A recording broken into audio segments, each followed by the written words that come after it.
Good afternoon or good evening, depending on where you might be. My name is Kevin Michael Grace, and this is the KMG show for Tuesday, May the 3rd, 2022. And I am going to begin today with a poem by Arthur Hugh Clough called The Latest Decalogue. And I was thinking of this poem after thinking about what the reaction of the clergy is like, or most of the clergy is likely to be after the leaked Supreme Court ruling by Justice Alito overturning Roe v. Wade. The poem by Clough is called The Latest Decalogue. Thou shalt have one God only, who would be at the expense of two. No graven images may be worshipped except the currency. Swear not at all, for thy curse, thine enemy is none the worse. At church on Sunday to attend will serve to keep the world thy friend. Honor thy parents, that is all, for whom advancement may befall. Thou shalt not kill, but needst not strive officiously to keep alive. Do not adultery commit, advantage rarely comes of it. Thou shalt not steal, an empty feat, when it's so lucrative to cheat. Bear not false witness, let the lie have time on its own wings to fly. Thou shalt not covet, but tradition approves all forms of competition. So, Roe v. Wade, Supreme Court of the United States, 1973, is based very much on an earlier case called Griswold versus Connecticut, 1965, in which the majority decision was written by that wrecker, William O. Douglas. And it was a question of contraception, birth control, that the state of Connecticut prohibited this. And the Supreme Court ruled that this was unconstitutional. How was it unconstitutional? Because Americans are guaranteed by the Constitution a right of privacy, indeed a right to marital privacy. There is no such right in the U.S. Constitution. There is a right against unreasonable search and seizure.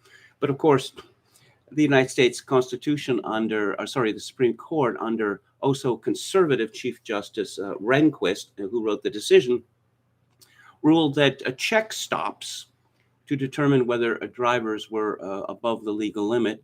Well, yeah, it's kind of sort of unconstitutional, but drink driving is a very serious problem. So, yeah. Unreasonable search and seizure? Well, it depends. So, in other words, the Constitution means whatever the Supreme Court or lower justice says that it means. Where did William O. Douglas get this right to marital privacy? Emanations from a penumbra. I am not making this up. He literally specified emanations from a penumbra. Ooh, witchcraft. That's pretty much what it is. Witchcraft. And as said previously, Griswold versus Connecticut was the basis for Roe v. Wade in 1973, where Justice Harry Blackmun was very much taken with the idea of emanations from a penumbra.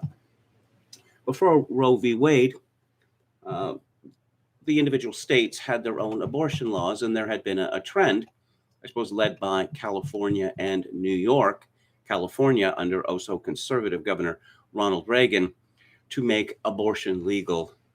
Reagan later felt bad about this and, in fact, wrote a book against abortion, which was published when he was president of the United States, and the media decided nothing newsworthy about that. So the United States is supposedly a federalist country. So that is to say, there are some places which love killing babies, and there are other places not so much. So they should be allowed to have their own laws. No, that's not what Roe v. Wade came up with. And they also came up with the extremely constitutional argument of trimesters. Yes, somehow emanating from these penumbras are trimesters. Now, there used to be a group, they call themselves NARAL now, the National Abortion Rights Action League. They're just NARAL. And if you ask them what it means, it's just NARAL, okay? Because they do not like this word abortion. You're supposed to call it choice. Everyone likes choice, right? Who could be against choice? Or reproductive freedom. Okay, sure. Who could be against freedom? Right? Ron Paul, who of course is a physician and delivered tens of thousands of babies in Texas, had this to say. On one occasion in the 1960s, when abortion was still illegal, I witnessed while visiting a surgical suite as an OBGYN resident, the abortion of a fetus that weighed approximately 2 pounds. It was placed in a bucket, crying and struggling to breathe, and the medical personnel pretended not to notice. Soon the crying stopped. This harrowing event forced me to think more seriously about this important issue. That same day in the OB suite, an early delivery occurred, and the infant born was only slightly larger than the one that was just aborted. But in this room, everybody did everything conceivable to save this child's life. My conclusion that day was that we were overstepping the bounds of morality by picking and choosing who should live and who should die. These were human lives. There was no consistent moral basis to the value of life under these circumstances. Some people believe that being pro-choice is being on the side of freedom. I've never understood how an act of violence, killing a human being, albeit a small one in a special place, is portrayed as a precious right. Well, it's become more than a precious right to people on the left and some people on the right. It is something to be celebrated. Now, of course, following Griswold versus Connecticut, soon afterwards, contraception was freely available everywhere in the United States, and it is inexpensive. So why are these people getting pregnant when they don't want to get pregnant?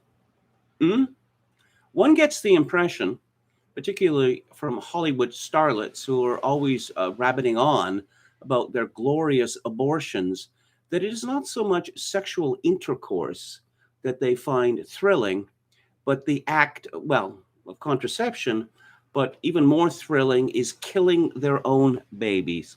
You know, the right of ownership is the power to destroy, and that's the way they see it. This is a sickening view, of course, but it's all part of what Pope John Paul II called the culture of death. And if anyone doubts the existence of the culture of death, just take a look around the internet to the reactions of people to this leaked Supreme Court verdict. Heathen rage is the only way to describe it. Now, apparently women don't exist anymore. That would be transphobic. And apparently men can get pregnant now. So doesn't that invalidate the argument that only women can speak on the topic of abortion? But no. In fact, in California now, a bill is being prepared, likely to pass, which will legalize infanticide. That is to say, we won't need strive to keep babies alive. We can just let them, die after they're born. Because what's with this arbitrary division between unborn babies and born babies? As everybody knows, or at least I hope everyone knows, that babies are completely helpless. They cannot look after themselves for years after they are born. And in the absence of care from adults, they will die. But we celebrate death now. This verdict, we don't know. Well, I'll just read from this story by Rachel Treisman at NPR. The news site Politico sent shockwaves across the country Monday night when it published what appears to be an initial draft majority opinion written by Justice Samuel Alito and reportedly circulated inside the court, suggesting that the U.S. Supreme Court intends to strike down Roe v. Wade. Chief Justice John Roberts confirmed the authenticity of the document in a statement Tuesday morning, but says it does not represent the court's final position. He's also ordered the Supreme Court marshal to investigate the leak. NPR legal affairs correspondent Nina Totenberg previously told Morning Edition that, quote, it really smells like, looks like, and feels like the real thing, unquote. Striking down Roe would effectively end federal protection for abortion rights, opening the door for states to ban or restrict access to the procedure. While such a ruling would have enormous consequences, legal experts and onlookers alike are also struck by how the draft opinion made its way into public view in the first place. Leaks of any kind are rare at the Supreme Court, and Totenberg says there hasn't been such a massive breach in modern history. She called it a bomb at the court that undermines everything the body stands for internally and institutionally, including its members' trusts in their law clerks and each other. No fully formed draft opinion has ever been leaked to the press or outside the court, Totenberg says. Once or twice there may have been leaks that say how something is going to turn out, or after the fact that somebody may have changed his or her mind, but this is a full-blown Pentagon Papers type compromise of the court's work. Given that this draft opinion was leaked to Politico, I think we have a very good idea why it was leaked. Because the people who love the culture of death are determined to preserve it by any means, up to and including inciting violence against Supreme Court justices. Last night, barricades went up around the Supreme Court. And of course, so many of the people on the left are moaning, oh, this is the result of a politicized court. Oh, the court has been politicized for decades in the United States now, and the Democrats take this just as seriously as the Republicans do. Now, if the Supreme Court if the Constitution of the United States actually meant anything, it wouldn't particularly matter who was appointed to the Supreme Court. But everybody knows that the Constitution means whatever the justices say that it means. That is why it is so vital to get what are considered to be the right people on the court. So let's check out the hysteria. This is from Drudge. Decision will allow each state to decide whether to restrict or ban abortions. The 26 places where it will be illegal, 23. And we're looking at a map here.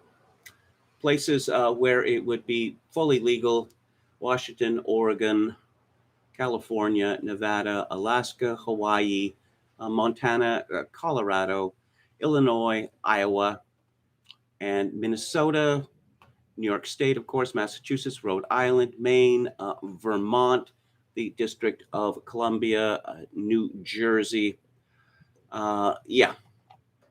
And there are others, but they're too small for me to pick out on this tiny little map here.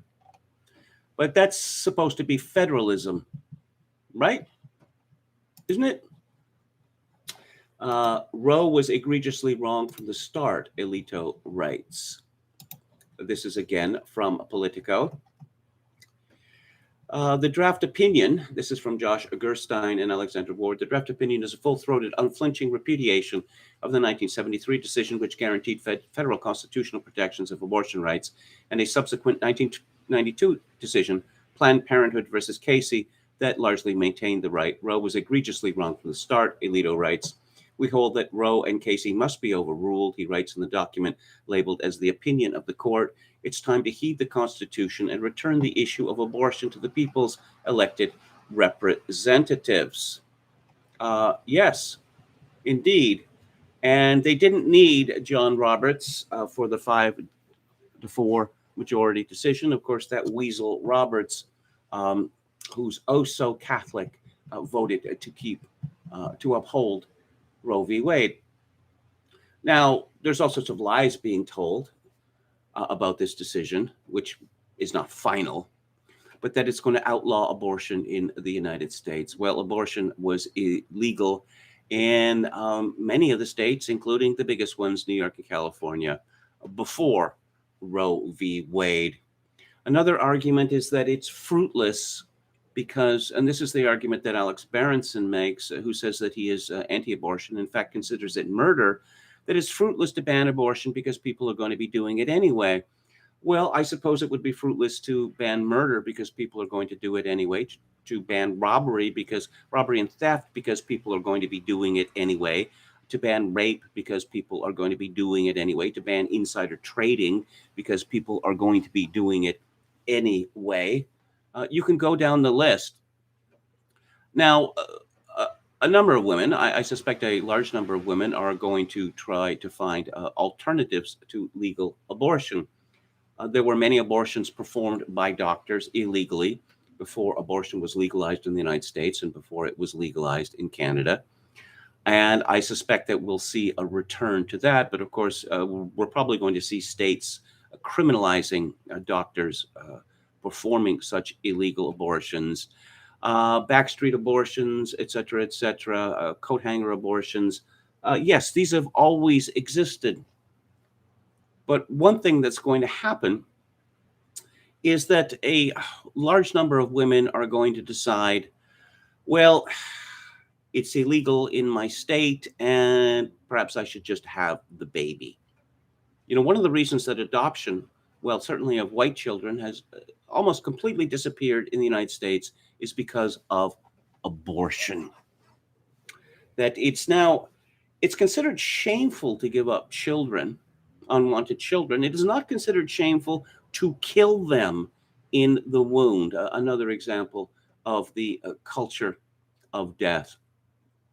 Roe v. Wade was considered to sanctify abortion. And if it is overturned, abortion will no longer be sanctified by the law, or specifically the Supreme Court of the United States, which may well induce changes in attitude, in societal attitudes towards so-called unwanted pregnancies. This is a term which has irked me beyond measure for as long as I can remember. How many pregnancies are actually regarded with just untrammeled joy, uncircumscribed joy? Not all that many. Even, let's say, a married couple that is looking forward to a child will understand that it's going to change their lives tremendously, that they will have much less money, much less freedom, etc. That this is one might call a turning point in the lives of the women who have the children and the men who are the fathers of the children. And there's no going back from that. There are many, many cases, millions of them in the United States over the last few decades, where couples or simply a woman alone has wrestled with whether to have an abortion or not. The feminists, not all of the feminists, but the vast majority of them, have propagated this notion that women, or that abortion is the mark of being a woman, actually. Perhaps you're not really. Lena Dunham seemed to lean into this idea that she regretted not being able to have children because then she wouldn't be able to have an abortion. And what could be more feminine than having an abortion? Before anti-abortion laws were codified in the United States, the leaders of the campaign to make abortion criminal were feminists. Yes, it's true. And they used this argument, which is that men have their fun with us, but they won't let us to keep our babies. And it's a very strong argument. But of course, feminism has persuaded, it's not the only factor involved, but feminism has persuaded a great many women that motherhood is a tremendous burden, perhaps an intolerable burden, on one's autonomy, on one's freedom, on one's ability to do whatever one wants to do at any time. Now, overturning Roe versus Wade is not going to change that. It's not going to eliminate selfishness in the United States, but it might make a difference. And it would certainly, there's about, I don't know how many, 800 to 900,000 abortions every year in the United States. And it will lead to a reduction in the several hundred thousands if Roe v. Wade is actually overturned. Let's see. This is from The Hill. Lexi Lonis. Anti-abortion and abortion rights protesters gathered outside the Supreme Court Monday night after a report was published showing a draft of Justice Alito's majority opinion overturning Roe v. Wade. Soon after the report was published, barriers were erected outside the Supreme Court and hundreds gathered in protest. Videos circulating online show pro-abortion rights advocates with signs supporting Planned Parenthood and chanting for abortion rights. By the way, Planned Parenthood is the largest abortion provider in the United States and makes an enormous amount of money by killing babies. Why then it is given generous subsidies by the federal government is quite an interesting question. The first line in the draft is that this is a moral issue. If it's a moral issue, you shouldn't be depriving us of our choice, protester Annie McDonald, a student at George Washington University, told Reuters. Strangely, the very same people who are screaming bloody murder, no pun intended, at the possible overturn of Roe v. Wade are the very same demanding, often screaming, that everyone must distance, everyone must wear masks, everyone must be jabbed and jabbed and jabbed and jabbed, and with maybe more jabs coming. These people's support for bodily autonomy simply, vanished, didn't it? Let's see, what else do we have from Supreme Court in disarray after extraordinary breach. Pelosi and Schumer slammed one of the worst decisions in history. Senator Susan Collins says Gorsuch and Kavanaugh misled during confirmation hearings. That is to say, they didn't state precisely how they would vote on a particular case. How shameful of them. Senator Murkowski says confidence has been rocked. And now we have all these pack the court. Pack the court with women. Maybe 15 women, 30 women, 100 women, 1,000 women. And because men shouldn't be making these decisions, of course, as it is pointed out, it was 7 men in 1973 who decided to overturn the abortion laws of every state in the United States. Politico on heightened alert. Golly, I wonder why that might be. This is from Zachary Patrizzo at the Daily Beast. Politico is on heightened alert after publishing a bombshell leaked Supreme Court draft opinion overturning Roe v. Wade. In a memo emailed to all staff Tuesday, the influential DC outlet outlined additional security precautions now in place as a result of the story, which was based on an unprecedented leak out of the High Court. Given the heightened visibility to Politico following our reporting on the Supreme Court last night, we would like to ensure that you are aware of several additional safety measures that we're proactively putting in place, said Politico's chief talent officer, that's a new one to me, Tracy Schweikert, wrote atop the memo obtained and reviewed by the Daily Beast. The memo called upon staffers to be aware of ways in which they can protect themselves from physical or digital threats. First, be aware of anyone accessing our elevators with you and the possibility of tailgating to your floor, the email continued. Golly, it's almost as if at the Politico they believe that they have done something wrong. And let's go to see if we can get some more stories on this from the Citizen Free Press. Chuck Schumer suggests Supreme Court packing is back on the table. Clarence Thomas is secretly smiling. Oh, you know what the reaction from Canada is? Canada is so wonderful. We love killing babies here. We don't have any restrictions on abortion. None. You know how many other countries have no restrictions whatsoever on abortion? Pretty much none. How did Canadians end up in a situation where there's no restrictions on abortion? Well, I'll explain. In 1969, the Catholic Prime Minister of Canada, Pierre Trudeau, and his Catholic Justice Minister, John Turner, they passed an omnibus bill which legalized homosexuality, and legalized abortion under certain conditions. And the conditions were that there was a committee that decided on the validity of this. Because they didn't want what were considered to be frivolous abortions. I know that sounds ridiculous now. I remember reading some decades ago, some female columnist with the Vancouver province said she'd heard about some woman who got an abortion because she would be heavily pregnant during swimsuit season. And the columnist said, "And what's wrong with that?"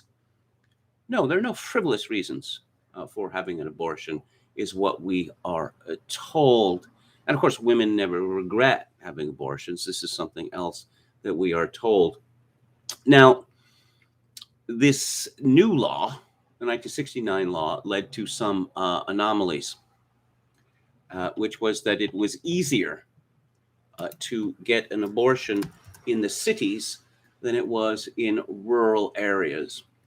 And this was considered to be, outrageous, even unconstitutional. There was a man in Montreal named Henry Morgentaler, an immigrant, and he was the greatest abortionist of his time, certainly in Canada. He thought that abortion was kind of a magic wand, and there are other people who believe this. But he pointed to decreases in crime rates and saying, "Yep, it's me, it's abortion," because the solution to people breaking the law or doing the bad things is to identify who is most likely to do bad things, kind of like Minority Report, and then kill them in the womb before they can crawl out and start whining about their charter rights. Morgentaler kept being arrested again and again and again for continuing to perform illegal abortions in his abortuary in Montreal. And eventually this went to the Supreme Court in 1988, where the Supreme Court ruled that it was unconstitutional to deny women in Canada abortions for any reason whatsoever. Later, the Chief Justice of the Canadian Supreme Court at the time spoke to legal students at the University of British Columbia and said, actually, we couldn't find anything unconstitutional about the 1969 law. We just considered it a bad law. Again, this is how justice is dispensed by the Cratarchs. They get to decide. Gavin Newsom proposes amendment to enshrine baby killing in California Constitution. In 1982, Biden tried to overturn Roe v. Wade. I guess it was the 1980s where you would still find Democrats, mostly Catholics, who were against abortion. And then the line went out. You cannot be a Democrat and be against abortion. In fact, in order to be a Democrat, you can't have any private reservations. You must praise abortion to the skies. And so they all did. I often think that Bobby Kennedy was lucky to die when he did over in 1968, because otherwise he would have apostatized on this and all of these issues. He would have found himself a full-throated champion of abortion, just like his brother Ted. And here's Elizabeth Warren. She's angry and upset, and she's got her mouth open, and she appears to be shouting. Again, those glasses that she wears and her hairstyle, she reminds me so much of that social studies teacher in high school that everyone hated. Oh, Joe Biden says abortion is fundamental. And again, it is, I don't know, I've seen this change over my life, but there used to be a point of view that abortion was in many cases, a regrettable necessity. That is not an acceptable viewpoint on the left anymore. How can there be anything such as a regrettable necessity? You're suggesting that there's, I don't know, pain and regret here, and that you're actually killing something? No. Not like that at all. Oh, masked black staffer attends to maskless Hillary Clinton's gown at the Met Gala. This is the Metropolitan Museum of Art, which every year all of these people who couldn't give a toss about art or couldn't recognize it if it jumped up on the table and stole their cocaine, show off their duds in aid of art. And Hillary Clinton was there. She was wearing a very special dress, which had people's names on it. And one of those names was Margaret Sanger. Margaret Sanger was the founder of Planned Parenthood. And Margaret Sanger was what you would call a eugenicist. And Margaret Sanger had very strong feelings about who should be allowed to give birth to children. Poor people, no. Uneducated people, no. Black people, a big no on Black people having children. Oh, and Richard Spencer has spoken out on this topic. I will get to him in a little while. I know we're all tremendously eager to know what Dickie has to say about this. But before we get to that, let's go to the chat. And hello to Gamian, Anrun, Merculius, Alicus, Dan, Chokokan 666, who says, I good. Good to hear it. BP, good. Blood pressure, lost 9 pounds. From the scratched eye? 9 pounds? Wow. Good morning to Australia. Hello to David the Gnome. Dr. Deadname says, emanate from this penumbra, bucko. Emanations from Penumbra sounds like a good name for a blog, says Mercurius Olicus, or a Twitter username. Username available. Jokin666 says that's what the Italian guys in my hood used to say. Ayo, emanate my penumbra. We got any election results in, says Oscar Toe. We're talking about primary elections, I gather. I don't know. What is it? It's 7:32 Eastern time. So perhaps. Why do the heathen rage? Asks Yo Mama. And seems like there is no way to avoid getting pregnant, says Mercurius Olicus. Well, there's a very drastic way. I mean, besides hysterectomy, which is a very serious medical procedure and induces menopause immediately, there is having your tubes tied. And I recall when I was working for the union at the University of BC, at one of our meetings, this woman, actually her name was Nancy, I won't give her last name. She was about 25 or 26, and all the other women in the room were enthralled because she told this story of oppression. And the story went like this, that she went to her physician and said she wanted her tubes tied. And to her amazement and horror, the physician says, I'm not going to do that. I'm not going to recommend that. What are you talking about? Why not? Well, how old are you again? She said she was 25 or 26. Well, you're still young.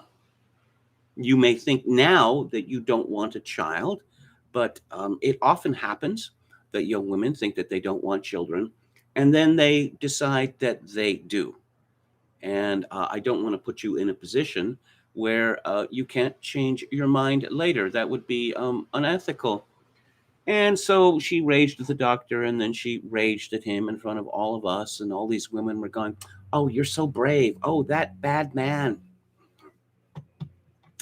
Is Kevin sitting before a crackling fire? Why would you ask? Is there a particular tone in my skin? Ectopic urethra is definitely a good brand name, says Jokin666. Gamian says routine abortion normalized the unthinkable. No woman or man should think of it as a simple medical procedure. It's a heart-wrenching, soul-mangling experience and should be thought of as such.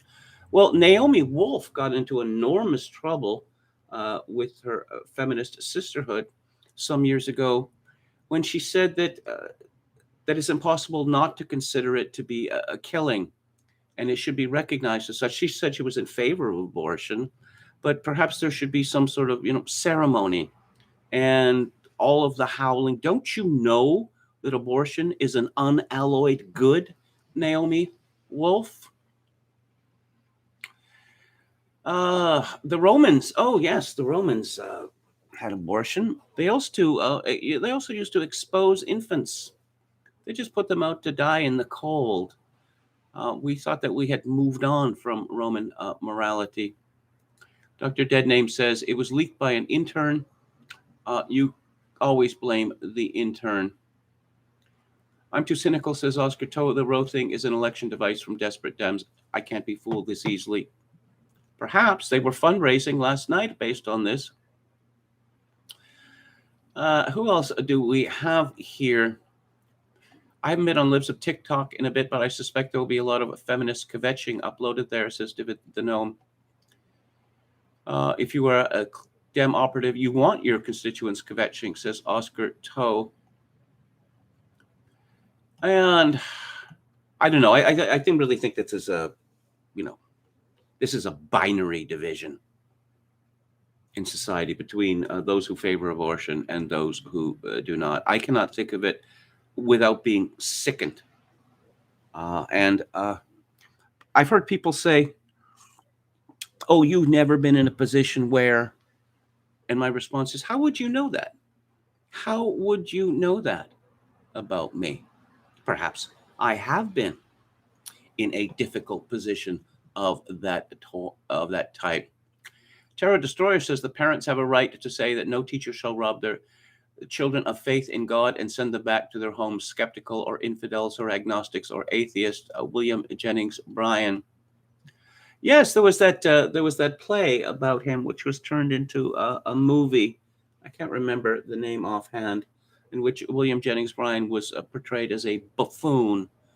He was quite not a buffoon.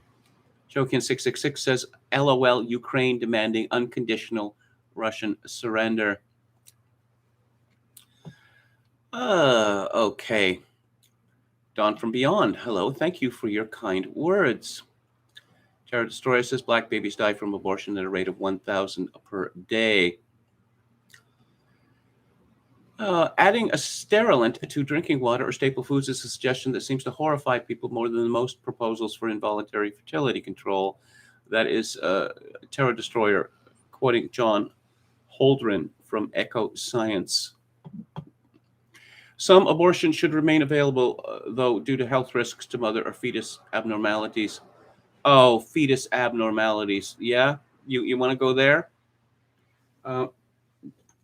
My last child was born when its mother was 38 years old, 39 years old, or whatever. And just the endless doom and gloom from the OBGYN. Oh, it's going to have a monster. It's going to be a monster. It's going to have two heads. It's not going to have a brain, and all the rest of this stuff. And the pressure clearly was on to abort this child. And the mother was completely freaked out by all this talk. And, well, of course, I was too. No, the baby wasn't born with two heads or lacking a brain or with, no feet or anything like that. No, they wanted abortion, which doctors have been sued, for not recommending abortions. Of course, Down syndrome now is pretty much an automatic death sentence. Never mind the fact that the tests for abnormality in babies in vitro are pretty much useless. And these tests themselves often induce abnormalities. Who else do we have here? Oh, and, this has come up in Canada several times. Oh, psychic damage from giving a birth. Well, I remember interviewing the medical ethicist for the BC government, Eike Kluge, a Danish man. He said this was nonsense, The idea that women are just, horribly psychically scarred forever because they give birth to a child that they might not have wanted to. No, it's not true. As far as rape goes, I heard Henry Morgentaler himself, the patron saint of abortion in Canada, saying this was a red herring, that there are very few conceptions which result from rape. Of course, now rape has been redefined. Rape has been defined now, as defined means mostly I had sex with a man and afterwards I thought that wasn't a good idea. Seriously. I mean, when did date rape start? When did this hysteria start? Well, 40 years ago. What are the GOP leaders saying? I don't really know. I suspect a lot of them are being quiet because I figured this out years ago. See, the Republican Party, for the most part, doesn't want any action taken on abortion because then they'd have to take a stand. Now, a lot of their supporters and a lot of these Republicans leaders themselves, their children have had abortions and they've paid for them because they don't want to live through the shame of their 16-year-old giving birth to a child, that sort of thing. Oh, that dress, the Hillary's dress, did it have Madeleine Albright, the mass murderer, on it as well? Seven Costanza says abortion is eugenic. Legalizing abortion will only accelerate decline. I support overturning Roe only because it furthers polarization and get libs out of red states. Well, okay. Roe v. Wade, 1973. Has breeding in the United States since 1973, which is almost 50 years, has it become more eugenic or more dysgenic? No, it has become more dysgenic because intelligent women have decided they want one child or none, which is the opposite of eugenic. This is the argument that Richard Spencer was making. Now, implicit in this argument is that the Untermenschen, such as Black people, are not fully human. Let's see. Every American city will be Baltimore in a generation. Every American city is becoming Baltimore already, even before Roe v. Wade is overturned. Black GOP lady is leading in early results in Indiana District 1, says Oscar Toe. Paula Berlinski says, the Quran. Those who say that our Creator is God and follow the straight path shall have nothing to fear or to regret. They shall forever dwell in paradise as a reward for their labors, unquote. Yes, going back to Madeleine Albright, I don't think this can be repeated often enough. Leslie Stahl, 500,000 children died. That's more children than died in Hiroshima. Is the price worth it, Albright? I think this is a very hard choice, but we think the price is worth it. William Hisks asks, shame? What does that mean to people now? Well, I can tell you one terribly shameful thing is, and I've seen this, a woman gets pregnant and people, well, her friends or female friends, how did that happen? What do you mean? How did it happen? In the usual manner, I expect. Well, you don't have a husband. You don't have a boyfriend. Are you going to keep the child? I don't know. I'm not sure. Because it's one thing to be Murphy Brown and to say, I'm proudly going to raise a baby singly. I don't, a woman needs a man like a fish needs a bicycle, right? But to come into this situation by accident, that is truly shameful. Giving birth to a so-called unwanted child among the elite class, the aspirant class, is about the most shameful thing that can happen. Denny McDougall says, your analysis regarding Republicans and abortion is spot on. Roe v. Wade was actually a good pressure valve, eliminating the need for them to take abortion head on. Anran says, come on, Kevin, don't act like you aren't highly, highly critical of Black behavior. Yes, I have been, and I will continue to be. I don't want them murdered in the same way that people from the Middle and Near East. I don't want them in our countries. On the other hand, I don't want us to murder them. Paul Berlinski says in 1912, the first International Congress of Eugenics was held in London. The president of the Congress was Leonard Darwin, son of Charles Darwin, and the VP was Winston Churchill, later PM. Yes, Winston Churchill, real manly man, a Spencerian, one might say. He thought that Christianity was a sissified Jewish religion, a religion for losers. I don't think that very many of his adoring American fans know that aspect of Winston Churchill. Glenn Greenwald writes on his Substack, the irrational, misguided discourse surrounding Supreme Court controversies such as Roe v. Wade. The court, like the U.S. Constitution, was designed to be a limit on the excesses of democracy. Roe denied, not upheld, the rights of citizens to decide democratically. Just so. And he writes, every time there is a controversy regarding a Supreme Court ruling, the same set of radical fallacies emerges regarding the role of the court, the Constitution, and how the American Republic is designed to function. Each time the court invalidates a democratically elected law on the ground that it violates a constitutional guarantee, as happened in Roe, those who favor the invalidated law proclaim that something undemocratic has transpired, that it is a form of judicial tyranny for 5 unelected judges to overturn the will of the majority. Conversely, when the court refuses to invalidate a democratically elected law, those who regard that law as pernicious, as an attack on fundamental rights, accuse the court of failing to protect vulnerable individuals. Of course, what is it Benjamin Franklin said about the United States? That it was a republic if you can keep it. The United States was not designed as a democracy. It was designed as a republic. Very few people seem to understand that anymore. But there it is. Greenwald continues.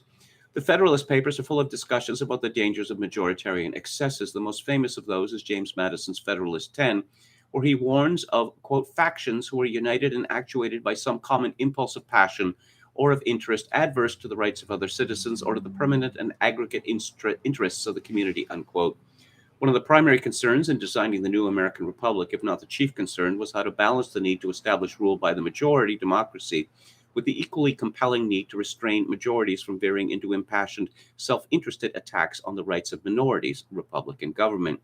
As Madison put it, quote, to secure the public good and private rights against the danger of such a faction, and at the same time to preserve the spirit and the form of popular government, is then the great object to which our inquiries are directed, unquote. Greenwald comments, indeed, the key difference between a pure democracy and a republic is that the rights of the majority are unrestricted in the former, but are limited in the latter.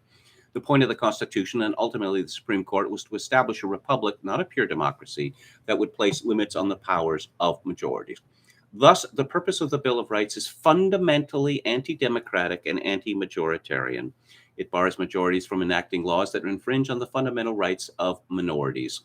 Thus, in the United States, it does not matter if 80 or 90% of Americans support a law to restrict free speech or ban the free exercise of a particular religion or imprison someone without due process or subject a particularly despised criminal to cruel and unusual punishment. Such laws can never be validly enacted. The Constitution deprives the majority of the power to engage in such acts, regardless of how popular they might be. This is all great stuff. The difficulty is that the Supreme Court itself has been hacking away at the Constitution. Oh, I don't know, going back to the 19th century.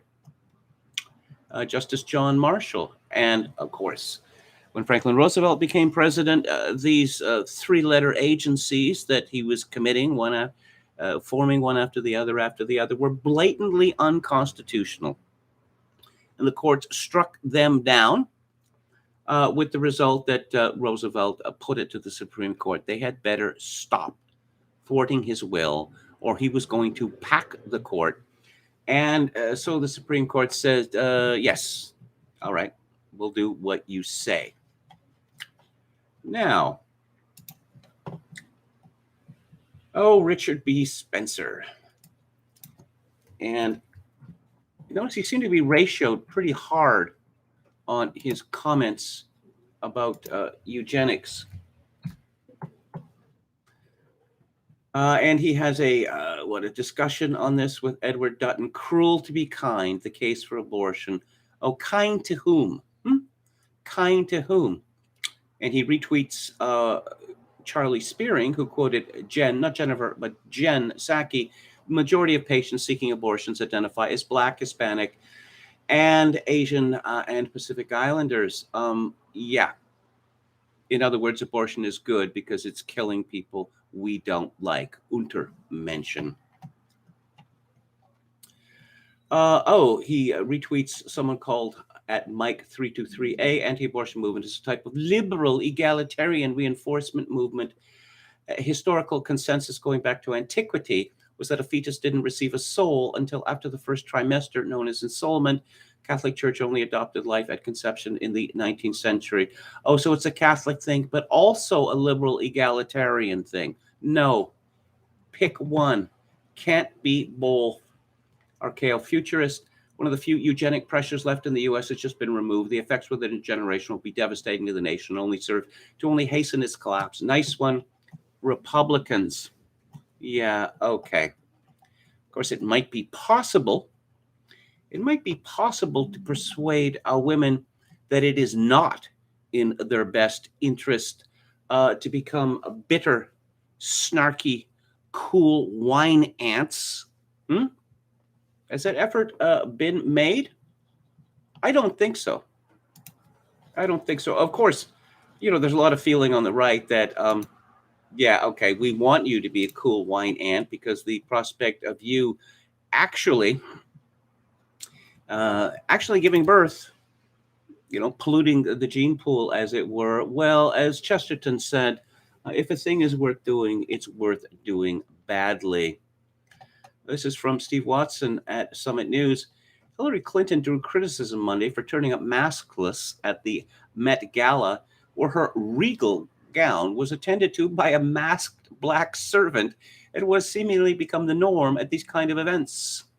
Variety described Clinton's gowns, which had women's names sewn into it or something, as regal. From the Associated Press, Hillary Clinton wears a Bordeaux-colored gown designed by Joseph Altuzzara with the names of historic women sewn into the hem and neckline. These include Abigail Adams, Shirley Chisholm, and Madeleine Albright. Well, she was a woman, and she was a statesman or a statesperson. She was also a mass murderer, but hey, she was the first of something or other, right? The dress wasn't what caught the eye of most, though. Rather, it was the hired help masked and making sure to attend to Clinton's length train. This is just so... I thought Hillary Clinton had, some skills as a politician. I would have thought that she, or perhaps her staff, would have made it clear, I only want white people attending to me. I don't want to see a picture plastered all over the internet and the newspapers tomorrow showing some minority on his knees fixing something, because that would look really bad. Oh, especially if this person is wearing a mask. If it's not necessary for Hillary to wear a mask, and of course, this is a crush of people at the Met Gala. Why is it necessary? Why is it necessary for the servants to wear masks? Are they more likely to be disease-ridden? Is that the idea? Someone called at Goulsley tweeted, Hillary Clinton, the queen of warmongers, wears a Joseph Altuzzara gown, hand-dyed blood red to represent all the blood she has on her hands. Yeah, just so. I'm sure you're all familiar with the novel, Margaret Atwood's novel, The Handmaid's Tale, and the television series, also called The Handmaid's Tale. And we have seen since yesterday, well, this waxes and wanes, but leftists, particularly leftist women, hysterical women of both sexes, they're obsessed with this book and the TV show, and they think that it is some kind of representation of reality. Actually, more to the point, I strongly have the impression that there's a hidden, a taboo longing there. The plot of the premise of the novel and the TV show is absolutely preposterous. That apparently we're at risk of some sort of theocracy taking over and literally enslaving women. Also baked into this cake is this preposterous idea that men, evil men, wake up every morning and think, I just got to impregnate some chick today. That is my role on earth, to impregnate as many chicks as possible. I won't be happy until I have 50 children. You can't call yourself a man unless you have 50 children. How many people, how many men like that are there? I know that there's, some basketball players and rappers and rock singers who have 8, 10 children or whatever. But we've all been, not all of us, but most of us have been terrified into believing that, it would be grossly irresponsible to ourselves and perhaps to our posterity if we had more than one child. And even two, is pushing it. Men are just as eager to suppress fertility as women are. But this state, this dystopian state, is called Gilead, the Republic of Gilead. And all of these, old school men, yep, they just take out the entire political structure. And we're going back to the Bible here. And if you go to Twitter and search for Gilead or Handmaid's Tale, it's absolutely hilarious. John Tremaine. Oh, okay. Pro-European Union. All right. Wow, the sons of Jacob have already delivered a handmaid to my house. I love living in the Republic of Gilead. Ricky Davila, who has a Ukrainian flag, of course he does. It's insane how Clarence Thomas can continue being on SCOTUS as he has compromised the court to protect his seditious terrorist wife, Ginny Thomas, not to mention the 3 stolen seats who literally lied when they said Roe v. Wade was settled law. I'm not living in Gilead. F that. Island Goth says, stop saying this country is turning into the Handmaid's Tale. In Gilead, a pregnant person has guaranteed housing and health care. America could never. Ooh, see what she did there? Patrick Gagnon, is this a Canadian? Yep, retired Canadian Armed Forces. I was looking forward to going to the United States with my wife for a mini vacation, but the thought of seeing the United States turn into Gilead is just too much. What they think that there's going to be vans patrolling the streets with loudspeakers?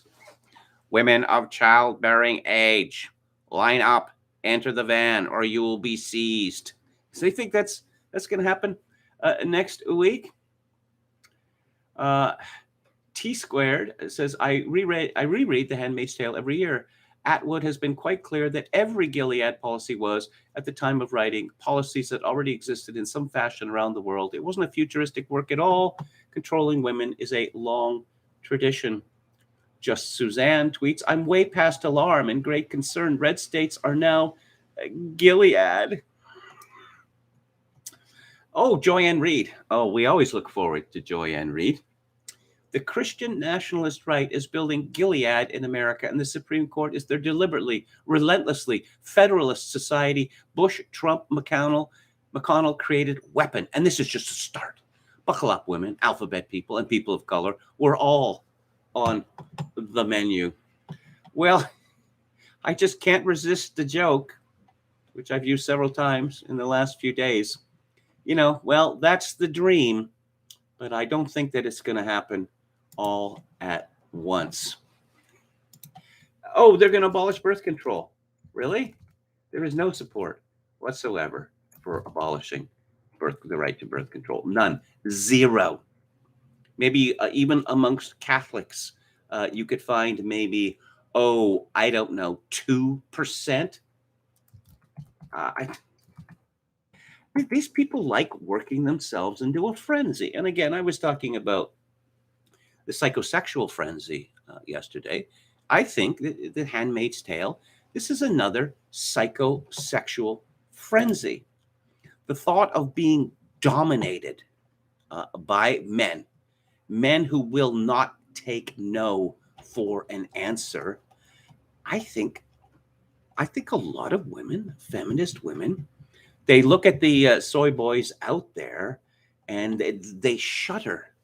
There's a frisson when they read The Handmaid's Tale or watch the show or hear about Gilead.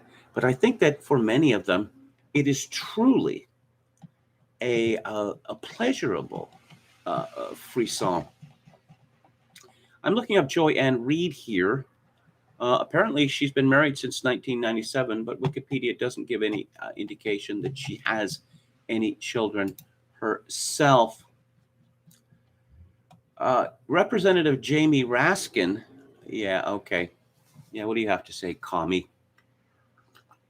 A constitutional lawyer said the draft SCOTUS opinion is kin to an invitation to have Handmaid's Tale type anti-feminist regulation and legislation all over the country. I don't know. Perhaps more women for you, Jamie. And one final tweet from Twitter. I was 13 or 14 when I read The Handmaid's Tale. It always stuck with me when Offred is trying to pinpoint the moment women were enslaved.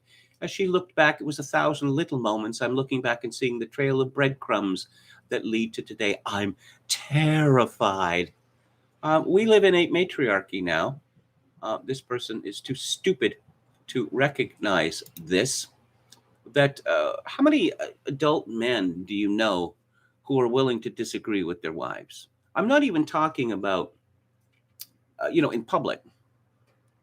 But if their wife uttered a political opinion, how many men now are actually masculine enough to say, no, I think you're wrong, right? Or just you're wrong. How many of them? Not very many, especially amongst the elite and the aspirational class. They are perpetually terrified that some woman is going to be upset with them. Hello to Tom Anderson. David Rice says, boomer normies are no worse than any other. Visionary Companion says, oddly, some of Atwood's short stories are imbued with a real contempt for women. I'm trying to remember the name of the Margaret Atwood novel in which Barbara Emile is an obvious character in it. And it's pretty funny because they both went to the Barbara Emile, was a columnist, essayist in her own right. She married Conrad Black and then kind of became notorious. And, but let's see, Barbara Emile had a certain, reputation. And it would appear that Margaret Atwood was somewhat jealous that there's a novel by Margaret Atwood. It's called The Robber Bride. Yeah, that's the one where Barbara Emile appears in it. And, it'd be impossible to deny that it was Barbara Emile. She's the woman who goes around stealing everyone's boyfriend. Well, there's beauty is only skin deep. Right, Margaret Atwood? Come on.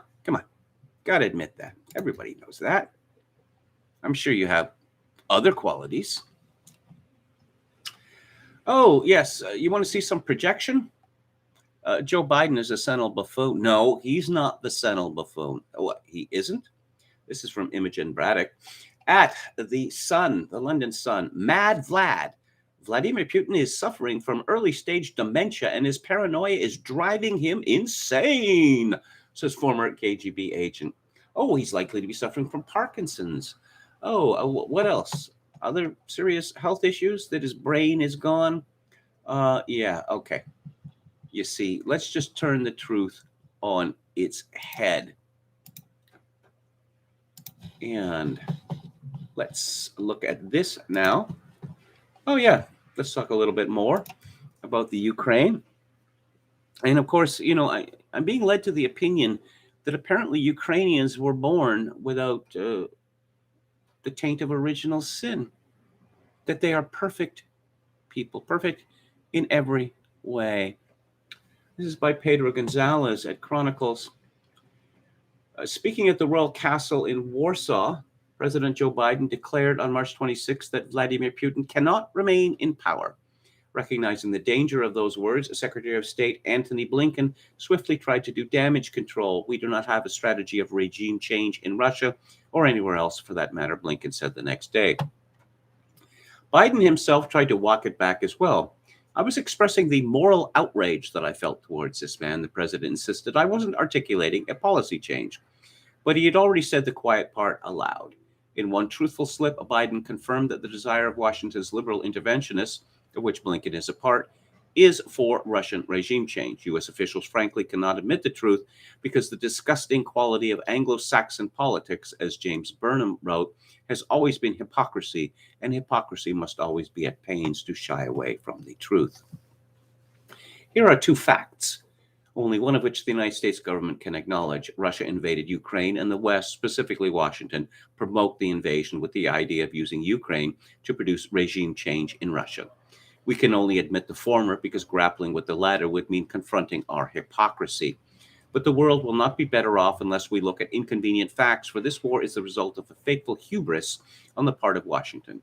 Every day, Ukrainians, Russians, and Americans are now reaping what our leaders have sown. Believe it or not, the plight of Ukrainians is not the chief concern of the political establishment. If anything, as Douglas Macgregor, a former senior advisor at the Pentagon, has said, quote, it looks more and more as though Ukrainians are almost incidental to the operation, in the sense that they are there to impale themselves on the Russian army and die in great numbers, of course. He's right, but that's been the case for civilians everywhere touched by the hand of liberal interventionists who claim the moral high ground on the world stage, yet they are the worst species of hypocrite, guilty of worse than the accusations they hurl at others. Biden's suggestion that the use of chemical weapons by Russia in Ukraine would trigger intervention was met with scoffs the world over because Washington itself has supported chemical attacks in the past. Declassified CIA documents and foreign policy interviews with former intelligence officials leave no doubt that the U.S. government empowered Saddam Hussein to decisively deploy chemical weapons against Iranian troops in the waning days of the Iran-Iraq war. Though this, yes, I've read about this, and Donald Rumsfeld was up to his neck in this. Though the CIA knew that Iraq was fielding these weapons, the Reagan administration authorized the sharing of battlefield intelligence with Hussein's forces. With the help of the Defense Intelligence Agency, Iraq repeatedly deployed Saturn, resulting in hundreds and thousands of casualties in each case. Worse yet, as U.S. intelligence flowed into Hussein's military, Iraq unleashed nerve gas on the Kurdish village of Halabja and killed up to 5,000 civilians. As Iran struggled to build a case against Iraq for the United Nations, Washington stayed silent, sitting on stacks of evidence, realizing, of course, that America would be resented by Iran, as well as the rest of the world, if America's complicity with Iraq's chemical warfare campaign were made known.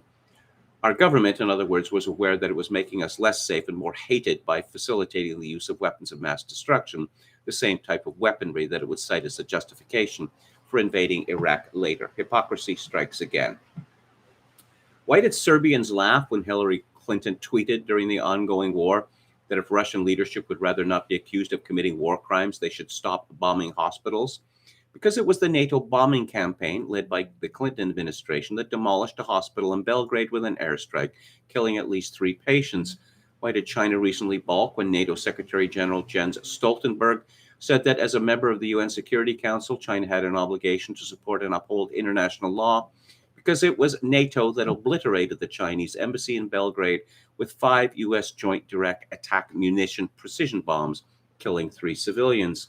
Chinese people can fully relate to the pains and sufferings of other countries because we will never forget who had bombed our embassy in the Federal Republic of Yugoslavia. A spokesperson of the Chinese mission to the EU replied to Stoltenberg. Well, yes, I will add that USAF Lieutenant General Short admitted to the Washington Post, no less, in 1999 during the war, that the United States and other NATO powers, including Britain and my own country of Canada, were engaged in the terror bombing of Serbia, which is a war crime under the Nuremberg protocols.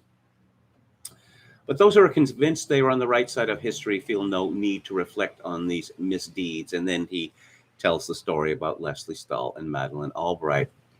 Madeleine's war in Yugoslavia began farcically 3 years later without the UN's approval as a humanitarian intervention. Israeli Minister of Foreign Affairs Ariel Sharon criticized it as brutal interventionism. Indeed, upwards of 500 civilians were killed in nearly 100 separate incidents over 78 days of bombing.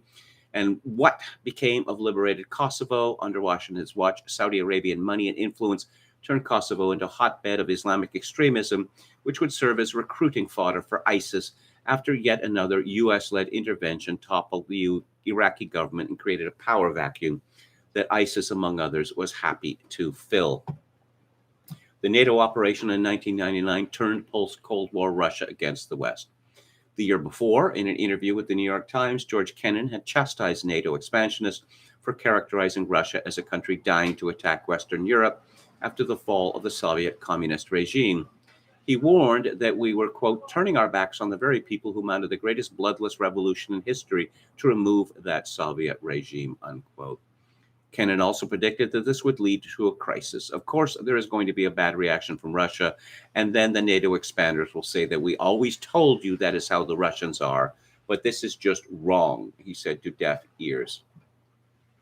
Russia's eventual move to annex Crimea in 2014 was a consequence of Kennan's unheeded warning and Washington's provocations. Ukraine's democratically elected neutralist government had just been toppled in a color revolution and replaced with one approved by the Obama administration, triggering a civil war between government forces and pro-Russian separatists that has raged in the Donbass region ever since. In an interview with Der Spiegel, political scientist Ivan Krastev noted that Putin, in his declaration on the annexation of Crimea, cited passages virtually verbatim from the Kosovo Declaration of Independence, which the West supported. When asked why Putin does such things, Krastev said that it is because he wants to teach the West a lesson, because he wants to tell us, I have learned from you. In other words, Western hypocrisy created Putin. None of this is an attempt to excuse Putin's actions, but if we do not rise above the rote cliches emanating ceaselessly from the warmongering press, we will doom ourselves and others to catastrophe. Gonzalez concludes the ongoing tragedy is a symptom of a homegrown rot that masks its gangrene in moral cloth. The liberal interventionists are, in fact, hate mongers, the real threats to peace and stability. It is they who have lies in their mouths, blood on their hands, as Thomas Fleming wrote in these pages, and guilt on their consciences for the seduction of the innocent and the destruction of our civilization. Not only here, but everywhere, they have gone in the name of humanitarianism. Our job is to hold them accountable, because even if Moscow's armies were swept out of existence, these domestic architects of disasters would remain untouched, a threat to Americans and foreigners alike. And let's check the latest news from antiwar.com. Nancy Pelosi, war requires strongest military response. Bill would authorize Biden's sweeping power to wage war in Ukraine. U.S. launches 2 sets of military exercises in Europe. U.S. to give more support to Belarus's opposition. Oh, yes. They tried a color revolution in Belarus. What, last year, was it? Didn't work. Russian lawmaker says respond in kind to U.S. asset seizure. China warns NATO over role in the Asia-Pacific. West giving up on Iran deal, not ready to declare dead. This time, NATO better take Putin's Ukraine warning seriously. This is a piece by Ted Galen Carpenter. And let's see what Clint Ehrlich has to say. I'll just bring up his Twitter feed. And there we go. Of course, he's a Russian bot, because anyone who disagrees with the United States government, which never lies about anything, must be a Russian bot. Russians with attitude tweeted a little back and forth regarding the war between us and Clint Ehrlich has been published in im1776.com. It was an interesting interview and made me finally write down some thoughts I've had for a while. I've praised that website, im1776.com, previously.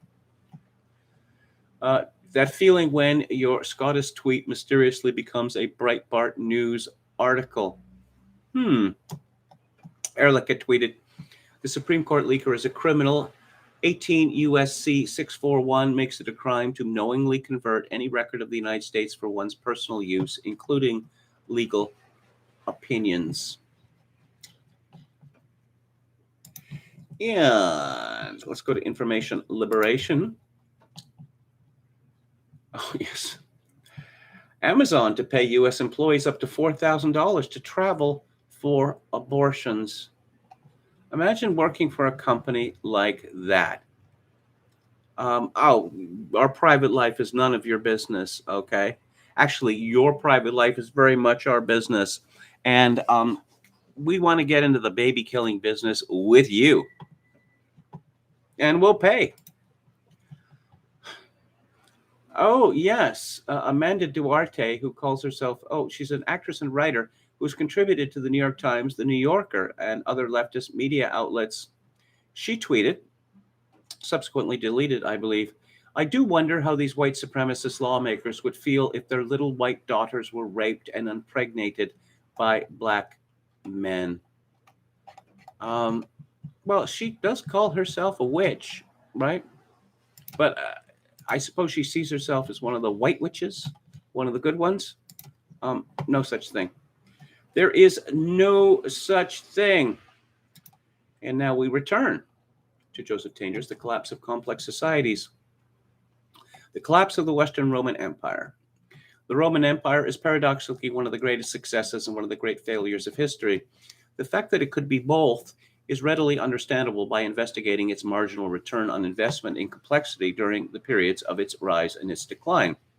The collapse of the Roman Empire in the West cannot be attributed solely to an upsurge in barbarian incursions, to economic stagnation, or to civil wars, nor to such vague processes as decline of civic responsibility, conversion to Christianity, or poor leadership.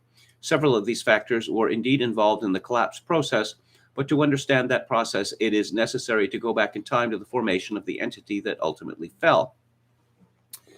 Whatever the factors that led to the Roman expansion in the last few centuries BC, some of its economic consequences were striking. One of these was a tendency for Romans to migrate to the newly conquered provinces. It is noteworthy that the Roman expansion followed the political strife between plebeians and patricians of the 5th and 4th centuries BC, and the land divisions among peasants of the Licinian law of 367 BC. While these facts entice speculation about the causes of the Roman expansion, whether it is induced by irresistible opportunities, by perceived threat, by abstract policy, by demographic pressure in Italy, or by some combination of these and other factors, such speculation is beyond the scope of the present work. What does seem fairly certain is that the willingness, even readiness, of the Romans to emigrate must indicate some lack of comparable opportunity in the homeland. To the extent that foreign acquisitions helped to meet this need, there was a valid social, political, and economic outcome to the policy of expansion, at least for the conquerors. The policy of expansion was at first highly successful. Not only were the conquered provinces looted of their accumulated surpluses, even their working capital, but permanent tributes, taxes, and land rentals were imposed. The consequences for Rome were bountiful. In 167 BC, the Romans seized the treasury of the king of Macedonia, a feat that allowed them to eliminate taxation of themselves. After the kingdom of Pergamon was annexed in 130 BC, the state budget doubled from 100 million to 200 million sesterces. Pompey raised it further to 340 million sesterces after the conquest of Syria in 63 BC. Julius Caesar's conquest of Gaul acquired so much gold that this metal dropped 36% in value. With this kind of payoff, Rome's conquests under the Republic were economically self-perpetuating. The initial series of victories, undertaken as a matter of self-preservation, began increasingly to provide the economic base for further conquests. By the last 2 centuries BC, Rome's victories may have become nearly costless in an economic sense as conquered nations footed the bill for further expansion. This process culminated with Octavian's, later Augustus's, conquest of Egypt. The booty of Egypt allowed Augustus to distribute money to the plebeians of Rome, and even when necessary, to relieve shortages in the state budget out of his personal fortune. Yet the geometric Roman expansion of the Republic ended under the Principate, the emperors from Augustus up to the accession of Diocletian in 284 AD. Augustus, 27 BC to 14 AD, terminated the policy of expansion, particularly after losses to the Germans, and concentrated instead on maintaining a stable army and restoring the prosperity that had been ruptured by the civil wars. With the establishment of imperial rule, historians usually refer to events by the chronology of the succession of emperors. To facilitate this discussion, a table has been prepared giving the dates of rule for each emperor. The dates will also be occasionally incorporated in the text, whenever that might serve to clarify the discussion. With the end of geographic expansion, there was a corresponding drop in the windfalls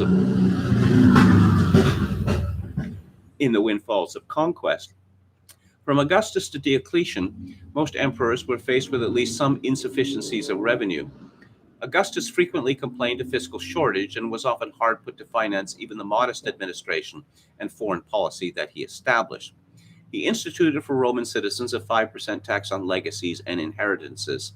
This tax, established to provide for military retirement, was highly unpopular, since the Roman population had been relieved of taxes in the late Republic.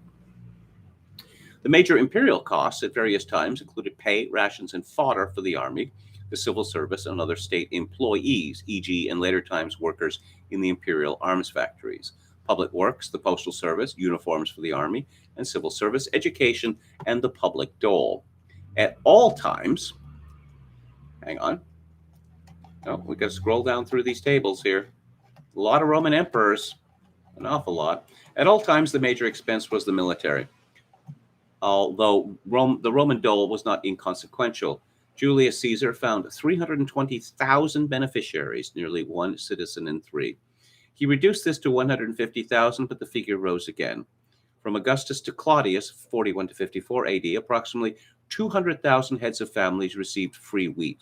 A special fleet was needed to transport this, as were wharves on the river Tiber and at the port of Ostia, and numerous shipowners and bakers. In the middle of Augustus's reign, Rome's annual income was about 500 million sesterces. The sesterces was a coin valued initially at 4 to the silver denarius. With this income, Augustus established an army of 25 legions. The pay of individual legionaries was set at 225 denarii per year. Despite the stagnation of revenue and expansion fell off and the often heavy rule in the provinces, there were definite benefits to the early empire. There were foreign and internal peace. These were foreign and internal peace and security. The borders were maintained, commerce was protected, and public works projects were undertaken. The early empire was relatively prosperous, even if the state was not able to command the wealth temporarily made available by earlier conquests. The Roman economy was overwhelmingly an agricultural one. It has been estimated that in the later empire, agriculture provided fully 90% of the government's revenue. Trade and industry, by contrast, were relatively insignificant. One of the main reasons for this was the high cost of land transport. A wagon load of wheat, for example, would double in value with a land journey of only 480 kilometers, a camel load in 600 kilometers. Land transport was so costly and inefficient that it was often impossible to relieve inland famines. Local surpluses could not be economically carted to areas of shortage. Ship transport, while risky and seasonally restricted, was much more economical. It was, for example, less costly to ship grain from one end of the Mediterranean to the other than to cart it 120 kilometers. Under the Edict on Prices, issued by Diocletian in 301 AD, transport by road was 28 to 56 times more costly than by sea. The importance of Egypt to feeding the empire was not just its agricultural productivity, but also its proximity to water transport. Thus, the only goods that could profitably be transported long distances were those of high relative value, i.e., luxury goods. The bulk of the population existing on their own agricultural production could not afford such goods. Large-scale industry thus existed in only a few towns, while most local needs were supplied by village craftsmen. The imperial superstructure built on this agricultural base could usually support ongoing expenses, but had difficulty dealing financially with crises. Taxes were initially levied at fixed rates and were typically not flexible enough to be increased in crises. The government operated strictly on a cash basis and rarely borrowed. Its budget was at best minimally planned. Costs tended to rise, although so for a time did state income. Rome's revenues grew from about 500,000 sesterces in the middle of Augustus's reign to about 1.2 to 1.5 million under Vespasian, 69 to 79 AD. Some reigns were excessively expensive, such as that of Claudius, 41 to 54 AD, who engaged in public works and conquered Britain. Reserves built up by prudent emperors were quickly spent by their predecessors. And I will have more from Joseph Tanger's The Collapse of Complex Society tomorrow. I had said that I wasn't going to comment on this, but now I am going to comment on it. This is Depp versus Heard, which Ella Whalen in Spiked calls an ugly, degrading spectacle. Fact check, true. The latest court case between ex-spouses Johnny Depp and Amber Heard is made for uncomfortable viewing after losing his libel case against The Sun.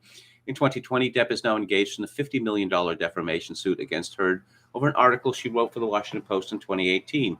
She is countersuing for $100 million. Depp and Heard's story is a complicated one. Almost immediately after the celebrity pair split in May 2016, Heard gained a restraining order against Depp amid allegations of domestic abuse. Following their divorce in August 2016, Heard dropped the domestic abuse allegations and both signed non-disclosure agreements.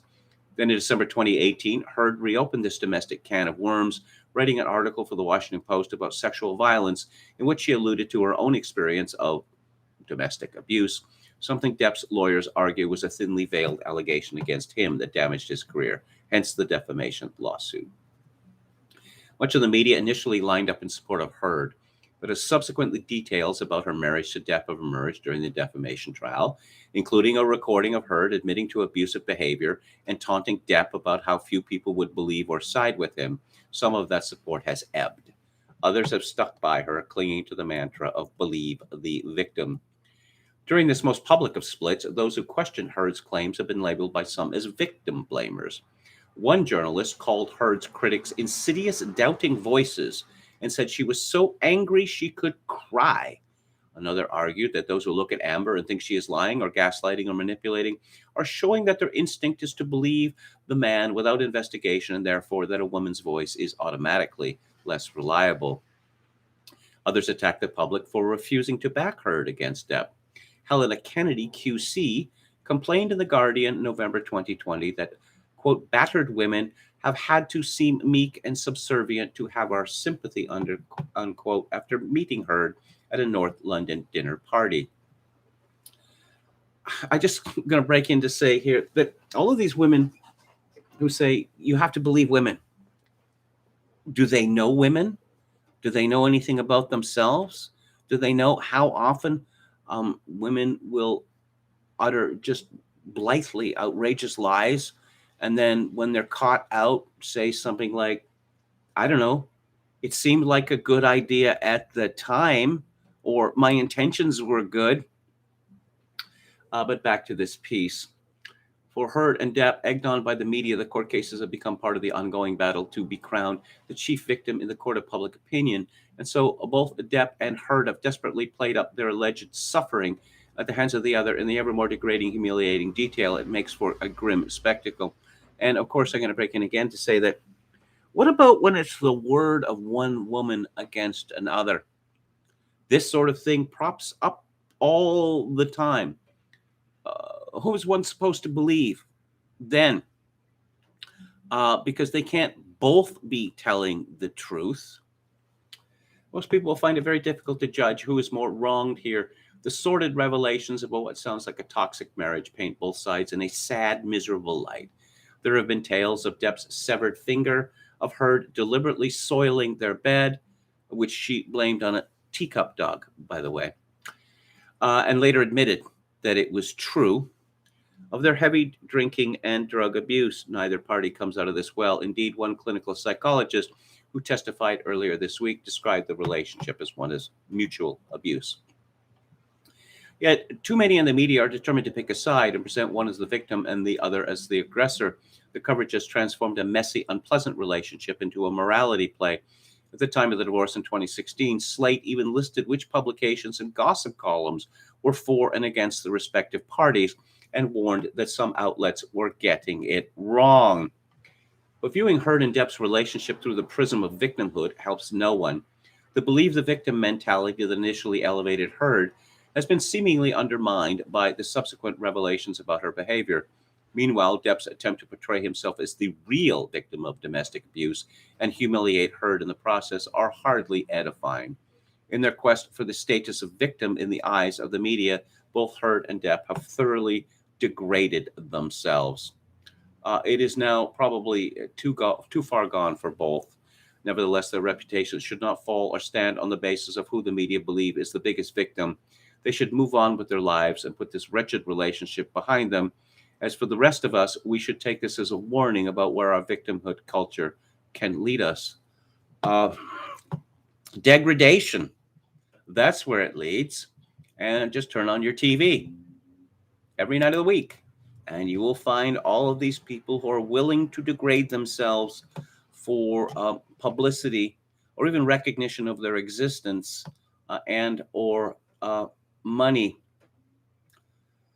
And oh yes, this is a sort of catch-all. Why be normal? Or Mama, we're all crazy now, as I called it yesterday after the Slade song. U.S. Assistant Secretary of Health Rachel Levine, the highest-ranking transgender person in the U.S. government, claimed during a recent interview with NPR that, quote, there is no argument about gender-affirming care amongst pediatricians and doctors who specialize in adolescents. This is John Brown at Fox News. You see how murder, physician-assisted murder, has become euthanasia or MAID, as they call it. Ooh, MAID. And how the sexual mutilation of children is now called gender affirmation. Levine made the comments ahead of a Saturday speech at Texas Christian University, during which she blamed the high rate of suicidal ideation among transgender identifying youth in part on harassment, scapegoating, and intentional abuse. The language of medicine and science is being used to drive people to suicide. How about medicine is being used to drive people to suicide? Hang on just one second here, please.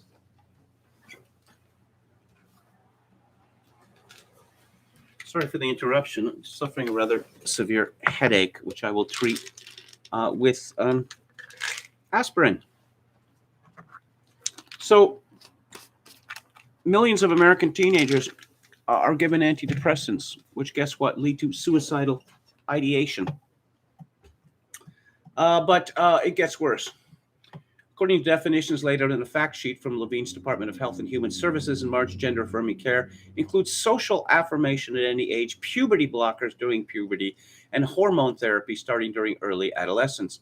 Irreversible surgery is typically used in adulthood or case-by-case basis in adolescence, according to the agency.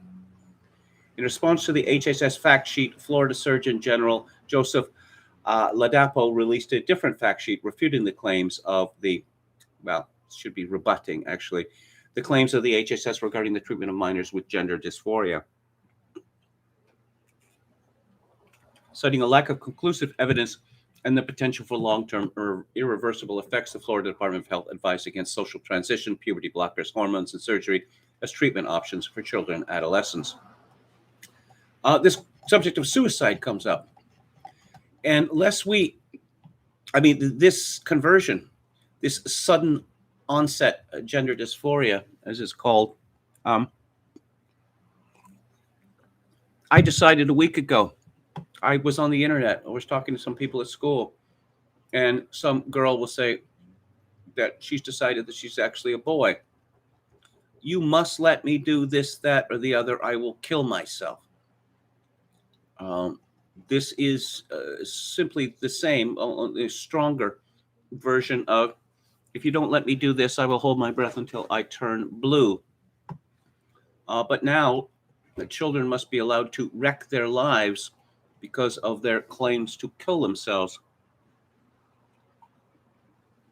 As far as girls are concerned, it's a well-known fact that women are always threatening to commit suicide. They actually rarely go through with it. It is, for the most part, an attention-seeking device.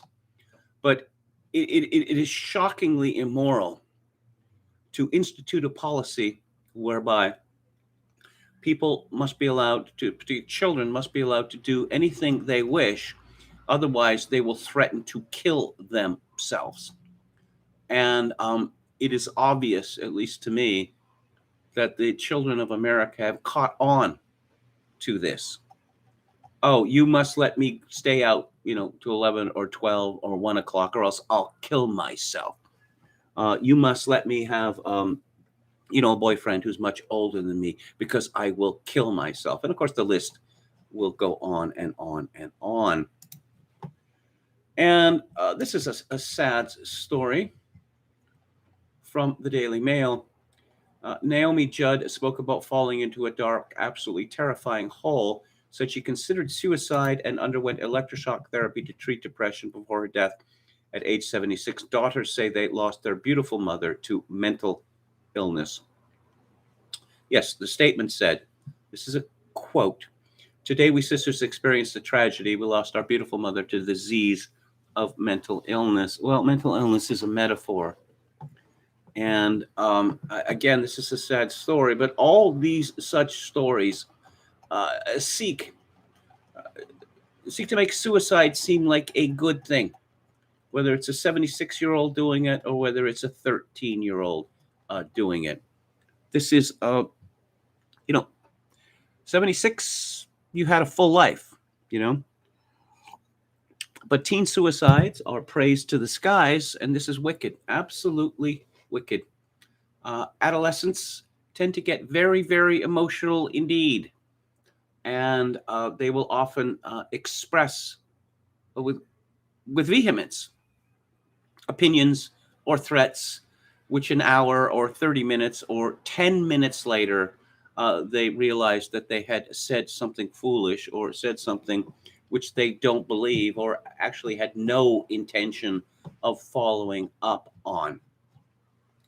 But our culture of death loves suicide, particularly the suicide of children. Here is a piece by Freddie DeBoer, who, my understanding, has suffered himself with mental problems over the years and has written about it. Here's a piece in Unheard called "Mental Illness Doesn't Make You Special. Why do neurodiversity activists claim suffering is beautiful?" Because they hate life and they hate God. That's why.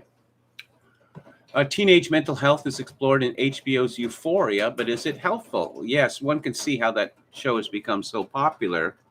Here you have a bunch of young people, glamorous people, having sex, taking drugs, and talking about killing themselves.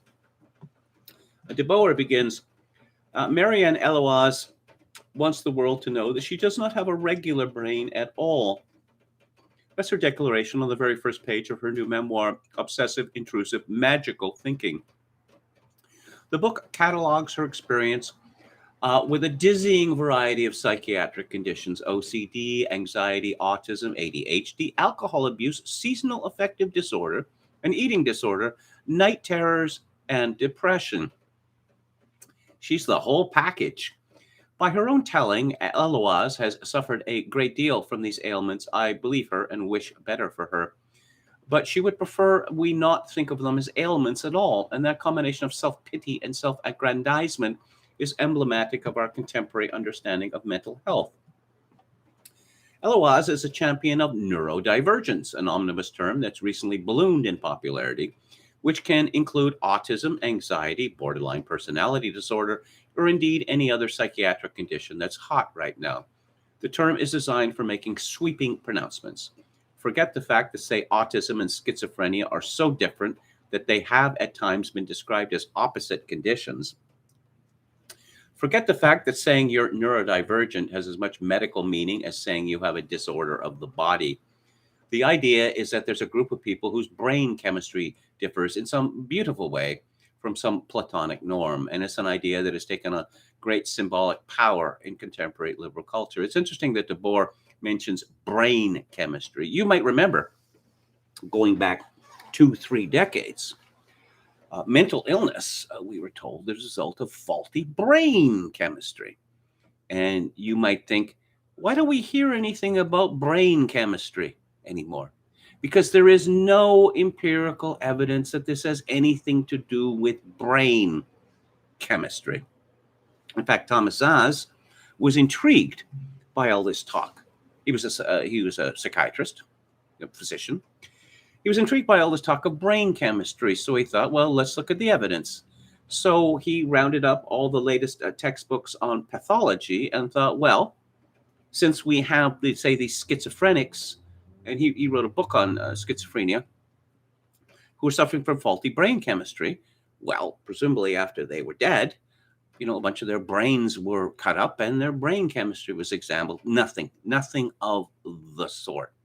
In the same way that a few years ago, the trans lobby was constantly going up on endocrinology. Remember that? They don't talk about endocrinology anymore because it has nothing to do with physiology. It's just, I believe I'm a man, or I believe I'm a woman, or I believe I'm gender liquid, or whatever. You don't need chemistry anymore. Debord continues, there is, for example, a thriving ADHD community on TikTok and Tumblr, people who view their attentional difficulties not as an annoyance to be managed with medical treatment, but as an adorable character trait that makes them sharper and more interesting than others around them. They still demand extra time to take tests, naturally. It's also easy to come across social media users who declare how proud they are to be autistic. I'm glad they're proud, but their repetitive insistence makes me wonder who exactly they're trying to convince, us or them. Darker, there's the world of DID TikTok. DID, Dissociative Identity Disorder, is a profoundly controversial condition, once known as multiple personality disorder. Many serious experts question whether it exists at all. At the very least, it's incredibly rare. And yet thousands of adolescents have diagnosed themselves with the condition and happily perform their various personalities for their social media followers, typically in ways that defy all established psychological understandings of the disorder. Yes, multiple personality disorder. There was a movie, was it called The Seven Faces of Eve with Joanne Woodward? There was a craze for that, and it stopped. The craze went away. Apparently it's back again. Oh, how could these people be lying? Well, how could actors be lying? Actors with some experience can typically pull up 5, 10, 15, 20 different personalities and just shift effortlessly between them, and anyone can become an actor. Debord continues, against this backdrop, Eloise is a marketing department's dream come true. Hers is a story of the young, beautiful, dysfunctional, and successful. Eloise is the perfect 21st century woman from a certain internet-enabled philosophy of human affairs. She is an admirer of witchcraft, of course, and believes that women have a mythical connection to water. She does a lot of drugs and becomes bisexual. She uses Tumblr and travels the world, vacationing in Lisbon and the south of France, and moves to Los Angeles to be an actor, of course, taking care to embed that period of her life in a self-defensive patina of irony. She lives an enviable life of obvious socioeconomic privilege, which she does not have time to recognize as she's too busy cataloging her psychiatric maladies. She crams them into every last anecdote. Apparently nothing happens to her that she does not ultimately attribute to those maladies. Eloise's love of swimming as a child is, for instance, laboriously explained in terms of her neurodivergence. I'm talking thousands of words. It seems never to have occurred to her that a love of swimming is not exactly rare among children, or that she doesn't have to justify her joy at being in the ocean by making it deeper. Again and again, she holds perfectly mundane attitudes and behaviors up to the readers and says, "Isn't this special?" The label of neurodivergence is so vague and capacious, pretty much anything can be pulled into its orbit and be made diverse. There's a meme that crops upon Tumblr, TikTok, and Twitter that starts with the neurodivergent urge to, and is immediately followed by, well, just about anything a person does. Common examples include the neurodivergent urge not to reply to an email or to order food in rather than cooking what's in the fridge. Take Eloise's nightmares. She has, at times in her life, suffered from debilitatingly bad dreams that made sleep a constant source of fear and pain. This sounds like an awful condition, and she deserves sympathy. But she gives the game away when she writes, quote, maybe my relationship with dreaming wasn't like everyone else's, unquote. Not like everyone else's, no, but certainly like that of many people who suffer from recurring and terrifying nightmares. Eloise writes that according to the Mayo Clinic, nightmare disorder only affects around 4 to 5% of adults, which shocked me. Did adults really not have nightmares? It's as if she genuinely does not know the difference between 4% and 0.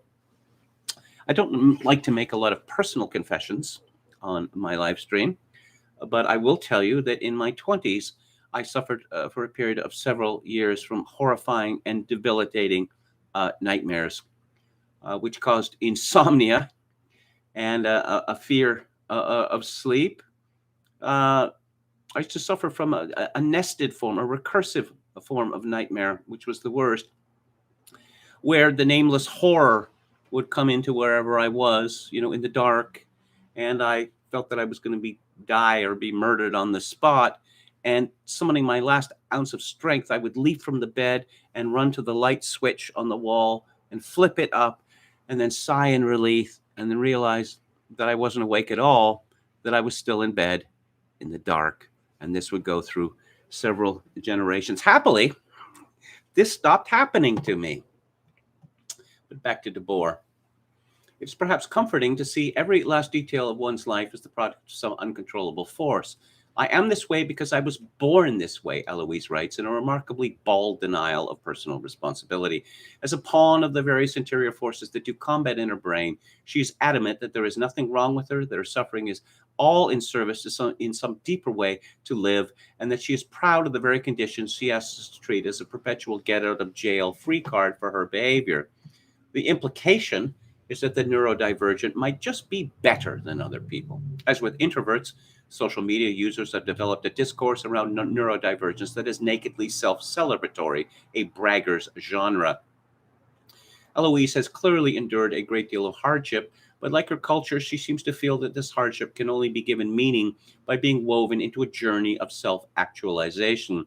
Eloise writes that her life is underpinned and ultimately made whole by obsession. Can you imagine a sadder statement, an adult telling you that there is nothing to distinguish her or give her value but her psychiatric conditions she shares with millions of others? Well, this is the millennials and the Zoomers. As I have seen repeatedly, they define themselves by being not normal. And the more not normal or neurodivergent, the better. In fact, I suspect it's rather difficult for these people to make friends with one another or, have romantic engagements without, boasting of the various, like Eloise, the various conditions which they supposedly suffer, which of course are all self-diagnosed. DeBoer continues, diagnosis is the holy grail of the neurodivergence narrative. Eloise fixates on hers and its quasi-mystical powers. No reader could doubt that her problems are real, but she seems to have treated getting diagnoses like a consumer on Amazon. She states flat out on several occasions that he went shopping for an autism diagnosis, went to doctors with the express intent of wringing one out of them. There was a time when self-diagnosis was understood to be unhealthy and perhaps embarrassing, but this is a brave new world we're living in now. Once enough people insist on mental illness as upbeat and fashionable lifestyle brands, then any of us who oppose it are guilty of the most grave sin of all, the sin of perpetuating stigma. It's stigma to call autism a disorder, despite the fact that it renders some completely nonverbal and unable to care for themselves. It's stigma to suggest that someone with ADHD bears any responsibility at all for problems at school, at work. It's stigma to speak the plain fact that people with psychotic disorders sometimes commit acts of violence under the influence of their conditions.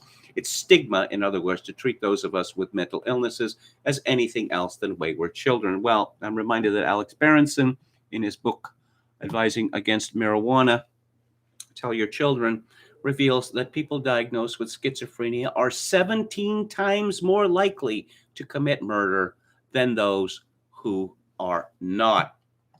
DeBoer continues, what I find tragic about those who buy into the neurodivergence narrative is that they become their illnesses.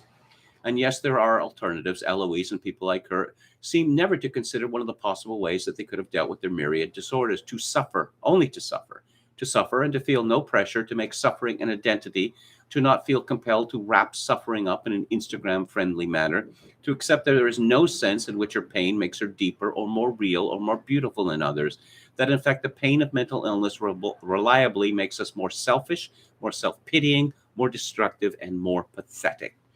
To understand that and to accept it and to quietly go about life trying to maintain peace and dignity is, I think, the best possible path for those with mental illness to walk. And again, this is from an essay by Freddie DeBoer, DeBoer, at Unheard. That's unherd.com.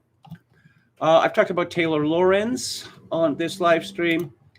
She was caught out in a whopper this week, but I guess with the the Ukraine and now Roe v. Wade, she's going to get away with it again. This is from Nicole Silviera at the Daily Caller. Taylor Lorenz walks back claims after falsely alleging a Drudge Report editor harassed her. For anyone who saw my post about this man claiming to be from Drudge calling me nonstop good news, I heard from Matt Drudge, and this man has zero power over Drudge. He's claiming to be an editor all over the internet, but he's not. Sorry to disappoint everyone saying Drudge is based. Lorenz told CNN that her initial tweets were a joke and believed the thought of someone harming her via Drudge is hilarious. I am happy to correct the record, and I have no drama with Drudge Report, Lorenz said. Lorenz doubled down on her initial comments early Tuesday by calling them objectively hilarious, then accused CNN senior media reporter Oliver Darcy of just being thirsty for a media story. It seemed to me that Darcy was running protection for Taylor Lorenz, white knighting for her. But women, there is no sanctuary for them on social media. They're always being harassed by men. And apparently when they're not being harassed by men, they just make it up. I don't know if Taylor Lorenz understands what damage she is doing to women, particularly damage in the media. But of course, there are many similar examples. Getting a tweet that says "you suck," or even using curse words is not the same as receiving a death threat or being physically accosted. It's not even close to that. But they will insist. They will insist on that. And again, they just simply lie. These white liberal females, they are not to be trusted, ever. Not ever to be trusted.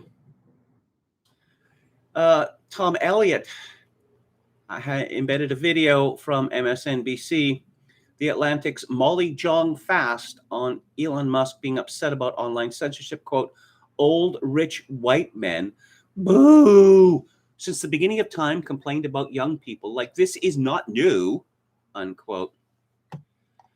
And Glenn Greenwald said, rich white woman Molly Jong Fast, who won the birth lottery by being born to rich, famous white parents who raised her in Manhattan, sent her to private schools, and thus herself bought an Upper East Side co-op for $5 million in 2007 at the age of 29, rants about rich white men.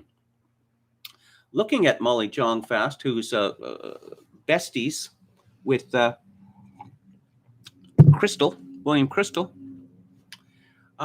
So she's railing against white people and old people. Well, if Molly Jong Fast were any whiter, she'd be clear. And Molly Jong Fast is 43 years old, going on 63. I mean, seriously, she looks about 20 years older than she is. But then some other white knighter called Aaron Rupar went on Twitter to accuse Glenn Greenwald of doxing her. Well, what Greenwald said is that she bought a co-op in the Upper East Side some years ago, 15 years ago, for $5 million. Does she still live in the Upper East Side? The Upper East Side is not a specific location. I mean, it's not like a block or two. But Rupar lied and said that he had doxed her, because these progressives are all about projection. They are always lying. That's what they do. Let's have a final look at the chat. She does not look Polish, says Birkin Sultanov of Nina Jankowicz. Chokin 666 says, smelling high potency cannabis constantly right now. I find that very distressing. Your mama says, I never saw schizo drug commercials until marijuana was legalized. Who else do we have? I've never seen such a thing, says David the Gnome. My friend said he smoked with a guy and the guy lost it and went into the parking lot and started throwing himself into cars. Well, Reason Magazine will deny that it's true, but marijuana, particularly the edibles and the like, comparing it to the marijuana, say, of the 1970s, it's chalk and cheese, okay? Enormously powerful. And Berenson, in his book, which I highly recommend and reviewed on the book club, he relates many incidents where people just go schizo, just like that, from an overdose of marijuana. Tom Anderson says, I bet today's weed causes schizophrenia at far higher rates. The THC levels are through the roof compared to the stuff that the boomers were smoking. I've never smoked marijuana or taken any drugs, but I have experience watching people. And I always suspected that so much of this was a contact high, that, oh man, this is such great dope. And they would persuade themselves that they were stoned, when I think in many cases they weren't very stoned at all. Visionary Companion says, like the gal in Soft White Underbelly who says she has difficulty recovering from anorexia because she bases her identity on being a girl with an eating disorder. Ugh. Yeah. All right. How many Funko Pops do you need before you stop cutting yourself? Asks David the Gnome. That's a good question. Dreams are messages from the deep, says Yo Mama. Perhaps. But as Pee Wee Herman pointed out in Pee Wee's Big Adventure, there's so much stupidity in dreams. His example, and then there's a snake wearing a necktie, right? You just look back at a dream, or just, tomorrow morning, if you wake up and you had a dream, just, if you try to remember it, you'll just see how arbitrary and stupid so much of it is. Visionary Companion mentions Jim Gordon. That is a very, very sad story. I believe him to be a victim of marijuana, just like Nick Drake. Jim Gordon, if you don't know who he was one of the greatest drummers in history. Drummed on hundreds of records which you have heard. All of you have heard Jim Gordon drumming on a record. With Derek on the Dominoes. He's the drummer on Pretzel Logic by Steely Dan. I could go on and on and on. He co-wrote this, or he wrote the second half of Layla, the piano part. He murdered his mother in 1983 in a particularly schizophrenic way. Schizophrenics always kill their mothers. Well, they kill others, but typically they kill their mothers. It's hitting with a hammer 50 times or stabbing 50 times, that sort of thing. He has been in prison or state prison mental hospital in California since 1983, which is 39 years ago. The Dictators wrote and recorded a great song about him called Jim Gordon Blues, which you can find on YouTube, and I recommend to you. So that's it for today. Thank you all for tuning in. I greatly appreciate it. I will be back on the air tomorrow at 4 p.m. Pacific, 7 p.m. Eastern. If you would like to support this live stream with a donation, my PayPal account is linked to Kevin_Grace@hotmail.com. If you are in Canada, donations may be made directly to the live stream via Interac at kevingrace@shaw.ca. And as always, I leave you with this. In these days of social atomization and civilizational collapse, I do dearly wish that you, my dear viewers and listeners, manage to forge a genuine human connection in order to ease the burden. Good night.